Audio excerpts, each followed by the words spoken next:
Hola, muy buenos días. Bienvenidos a la IPG Pathshala Español, Spanish. Estamos en el paper 16 que se titula La cultura y la civilización de América Latina, segunda parte. Yo me llamo Dr. Murad Ahmad Khan y doy clases de la literatura latinoamericana en la Aligarh Muslim Universidad. Vamos a hablar del módulo titulado Repaso 4. El objetivo principal del capítulo es deleitar al lector con las obras célebres relacionadas con la cultura y civilización de América Latina. Se pretende dar un vistazo general sobre la obra y una breve biografía de los autores, mediante el uso del sinopsis o resumen de la obra, un texto o fragmento del mismo.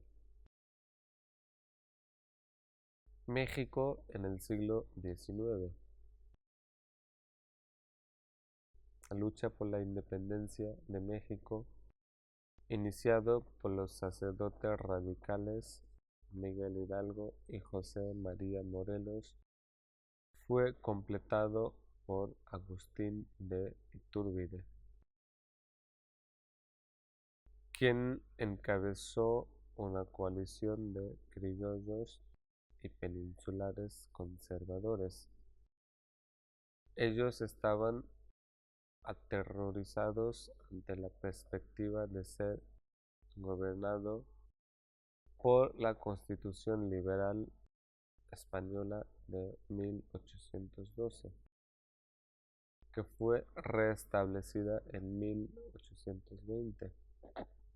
La lucha por la independencia de México, iniciado por los sacerdotes radicales Miguel Hidalgo y José María Morelos, fue completado por Agustín de Iturbide, y también la independencia logrado bajo tales auspicios de conservadores significó que los modelos económicos y sociales de México fueron cambiados pocos. Para estar seguro, la insurgencia popular iniciada por Hidalgo tenía al menos un impacto a corto plazo en los modelos sociales, económicos y políticos del desarrollo mexicano.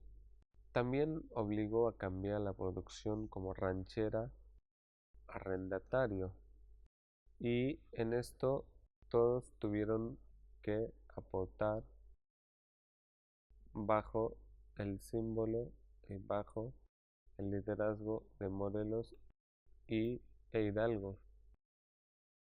Este sistema maximizó la producción de maíz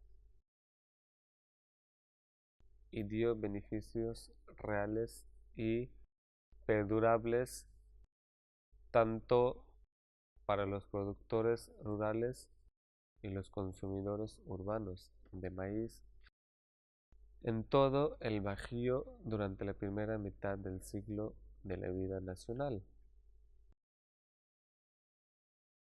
Del mismo modo, Florencia Mayón, Peter Guardino ponen énfasis en la participación revolucionaria de los grupos populares urbanos y rurales en las luchas políticas mexicanas del siglo XIX.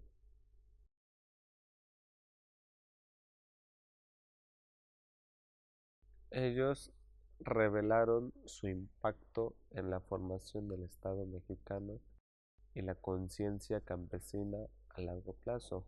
No obstante, las haciendas grandes continuaron dominando el campo en muchas áreas,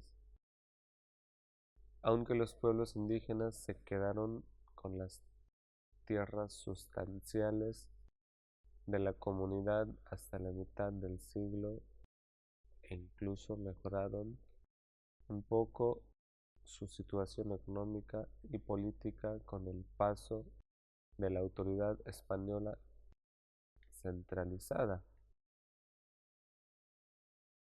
La tendencia hacia la usurpación de tierras indígenas aumentó más fuerte debido a la falla en la legislación española para la protección.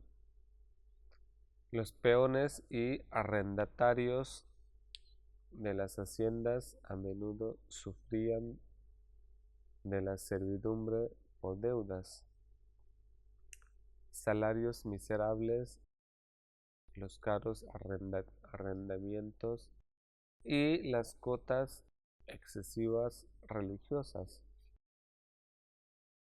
En la Convención Constitucional de 1856 a 1957, el liberal Ponciano Arriaga dijo que los ricos terratenientes de México se parecían a los señores feudales de Edad Media. Un escritor anónimo contemporáneo refleja de forma similar la desilusión de las clases más bajas con los frutos de la independencia. Según él, la independencia es solo un nombre. Anteriormente no gobernaron desde España, ahora desde aquí. Siempre es mismo sacerdote en una mula, diferente, pero en cuanto a trabajo, comida y ropa no hay ninguna diferencia. La tendencia en la economía mexicana, los estragos de la guerra habían dejado pozos inundados, haciendas abandonadas y la economía paralizada. Sin embargo, el fin del monopolio comercial de España trajo un gran aumento en el volumen del comercio exterior. El número de barcos que entraban en los puertos mexicanos pasó de 148 en 1823 a 639 en 1826. Pero las exportaciones no mantuvieron ritmo de importaciones. Por eso dejaron un déficit comercial. Chile desde Allende a Pinochet.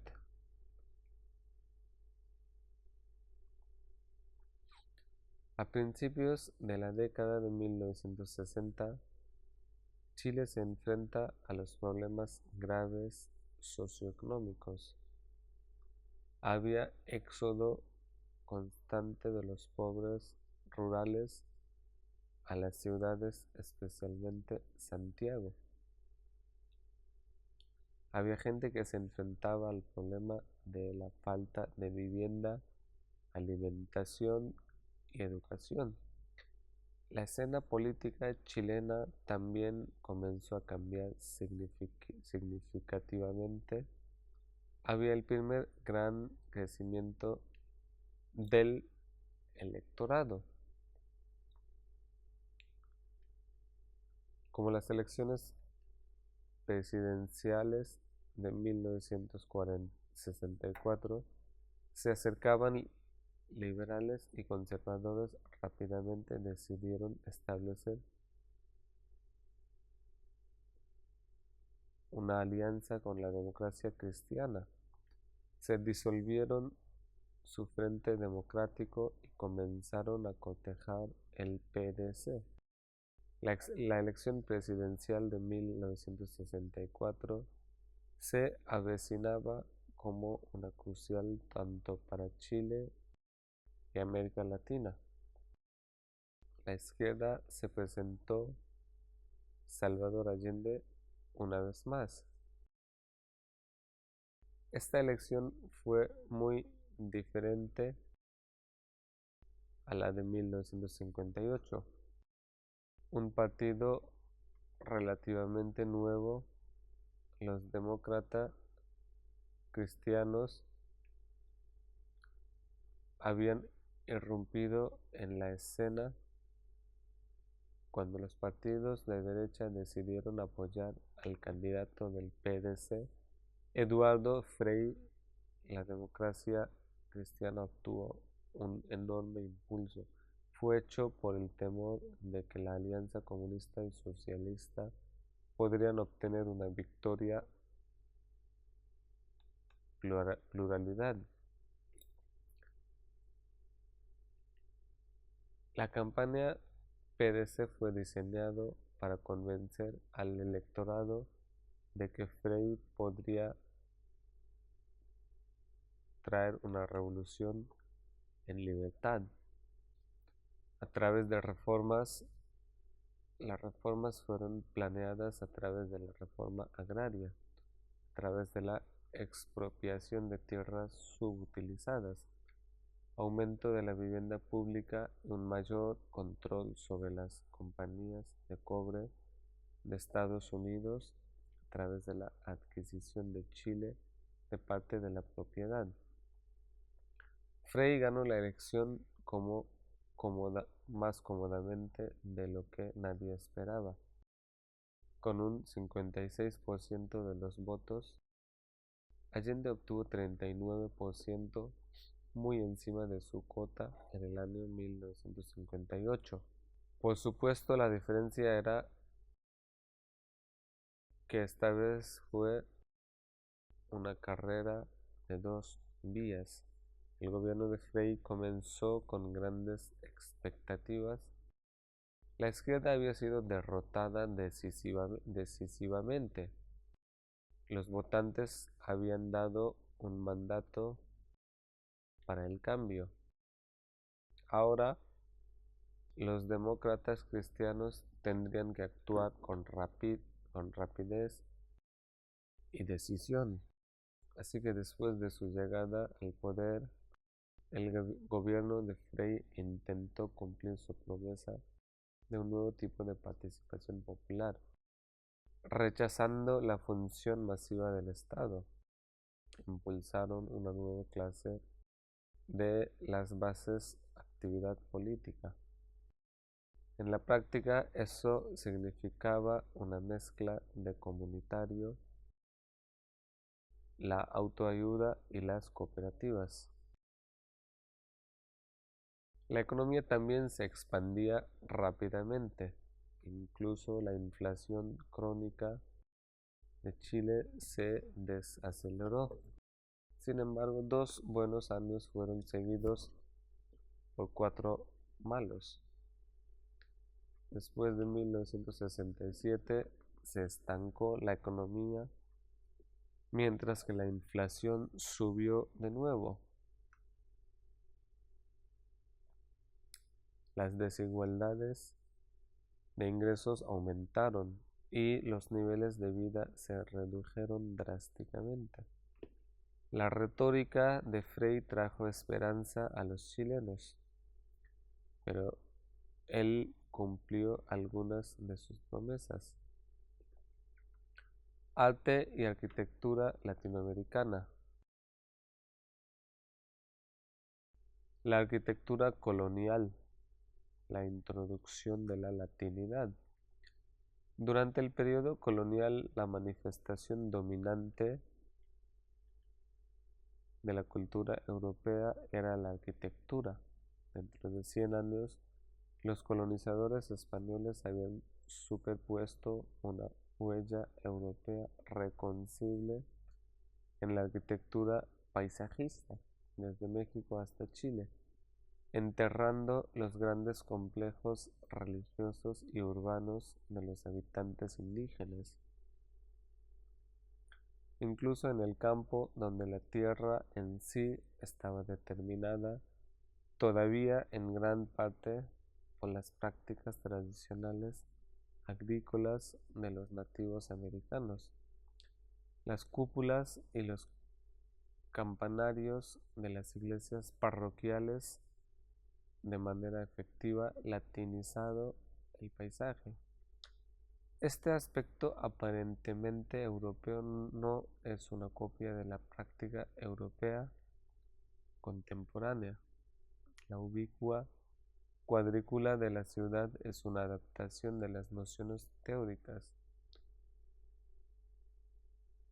de planificación de la ciudad, en última instancia de origen romano, y la regularidad urbana resultante convenientemente sirvió para demostrar el nuevo orden colonial tanto a los propios colonos como a sus súbditos nativos.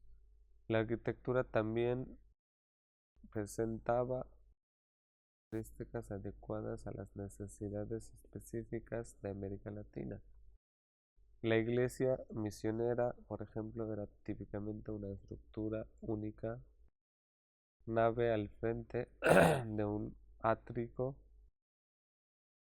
amurallado, organizada como en efecto una segunda iglesia en el aire libre. Esta iglesia al aire libre proporcionaba un campo de entrenamiento para los pueblos indígenas, un espacio intermedio entre el paganismo y el cristianismo. La iglesia al aire libre encontró su expresión más grandiosa en México,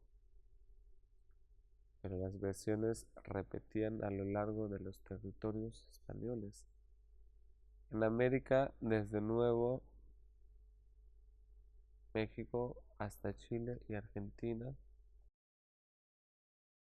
y no tiene precedentes europea.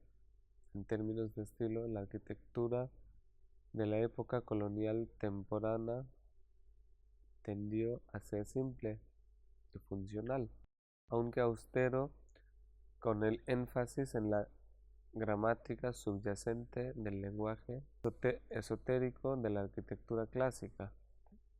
De nuevo está más cerca de la idea europea de la arquitectura que la práctica contemporánea. En particular, la prevalencia del dórico tradicionalmente caracteriza por ser el más antiguo de los órdenes clásicos. Sugiere la necesidad de reiterar los fundamentos subyacentes de la civilización mediterránea en sus manifestaciones del Nuevo Mundo. Las investigaciones recientes han revelado que la orientación de las iglesias rurales toma repetidamente en cuenta la geografía local, colocando cada uno dentro de una red tradicional de los picos sagrados de montaña. Las piedras ocasionales con tallas crípticas colocadas en un campanario alto o sobre una extensión normal de la pared están alineadas con precisión a ciertos movimientos del sol o las estrellas, e incluso la talla en el portal principal puede incorporar conocimiento antiguo, calendario y cosmológico. Pero la identificación de tales elementos requiere una erudición detallada y la comprensión de la cultura nativa, y nos socava una visión más amplia de la arquitectura colonial como esencialmente europea en forma y función. El baile latinoamericano. El baile latino ha sido una parte integral de la cultura y la sociedad de los países latinoamericanos. Los bailes representan la riqueza cultural de los latinos. Por un lado, algunos bailes se han desarrollado de forma tradicional y tienen una historia muy vieja, y por otro lado, algunos cuentan con una invención reciente y formal. Estas tradiciones reflejan las mezclas distintivas de indígenas, amerindios, de África y las influencias europeas que han cambiado en toda la región con el tiempo. Una breve historia del origen de la danza. A su llegada en el hemisferio occidental a finales de los siglos XV y XVI, los exploradores de los reinos ibéricos de Portugal y Castilla, España, encontraron pueblos previamente desconocidos para los europeos. Algunos de los europeos escribieron sobre las prácticas de música y danza que observaron durante las fiestas rituales entre las poblaciones indígenas. La historia de la danza puede inferirse de los archivos y de lo que parecen ser prácticas continuas. Por ejemplo, historias de la creación era un aspecto común de la práctica espiritual indígena, y su narración a menudo incorpora la danza como elemento vital. Las fuerzas naturales, es decir, dioses y diosas, y espíritus animales fueron honrados o representados como actores dramáticos. Rituales de baile a menudo diseñados para prevenir o explicar cataclismos. El baile social. Los inmigrantes de clase alta de Europa trajeron los bailes sociales de moda, los bailes de salón. La aristocracia de los virreinatos continuó con las danzas europeas populares que incluyeron los bailes de pareja abierta, los cuales las parejas generalmente no tocaban, como minué, ayemandé, sarabandé, chacona, pavana y volta. La otra forma del baile, contradanza y sus variaciones, cuadrilla, lancero y cotillón, estaban desarrollando durante el siglo XVII. La costumbre se puso de moda en todo el espectro social. Por ejemplo, los bailarines indígenas en el noreste de México adoptaron la contradanza en su expresión ritual de la danza de matlachines.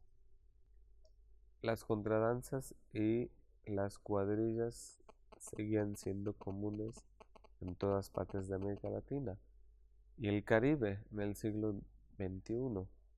En el Caribe, contradanzas y cuadrillas incluyeron la belé, belair y belén, así como cadril y otras numerosas variaciones de cuadrilla. En el noreste de Brasil se convirtieron en cuadrillas las danzas tradicionales de la festividad de San Juan Bautista, que se celebraba el 24 de junio. Los bailes populares se mantuvieron en el noreste y las competiciones de cuadrilla ocurrieron en el nivel estatal y nacional. Simón Bolívar proclamó una vez: los Estados Unidos parecen destinados por la providencia para plagar la América de miserias a nombre de la libertad. Así señaló la política guerrerista de los Estados Unidos después de alcanzar su independencia del colonialismo británico en el año de 1776. La independencia política significaba poco para la mayoría de los ciudadanos de las nuevas naciones latinoamericanas. La mayoría de la gente quedó trabajador, pobre y atrapado en un ciclo de pobreza. Tanto antes como después de la independencia, la mayoría de los latinoamericanos trabajaba para los grandes terratenientes. Los empleadores pagaban a sus trabajadores con vales que podrían ser utilizados solamente en sus propias tiendas de suministros. Ya que los salarios eran bajos y los precios eran altos, los trabajadores se endeudaban. su deuda acumulaba y transmitía de una generación a la siguiente. En este sistema conocido como el peonaje, los trabajadores libres eran poco más que esclavos. Los propietarios de tierras, por otro lado, solo llegaron a ser más ricos después de la independencia. Muchos de los nuevos gobiernos latinoamericanos tomaron las propiedades de tierras de los pueblos indígenas y de la Iglesia Católica. Luego ponían estas tierras a la venta. Los ricos terratenientes eran las únicas personas que podían permitirse el lujo de comprarlas. La distribución desigual de la tierra junto con la incapacidad de los terratenientes de usarla con eficacia impidió el desarrollo social y económico en América Latina. La inestabilidad política fue otro problema generalizado en América Latina del siglo XIX. Muchos líderes militares de América Latina habían ganado fama y el poder durante su larga lucha por la independencia. A menudo siguieron a afirmar su poder, controlaban las nuevas naciones como dictadores militares o caudillos. Ellos fueron capaces de mantenerse el poder, ya que fueron respaldados por los militares. A mediados de la década de 1800, casi todos los países latinoamericanos estaban gobernados por caudillos. Un caudillo típico fue Juan Vicente Gómez. Él era un hombre despiadado que gobernó Venezuela durante casi 30 años después de la toma del poder en 1908.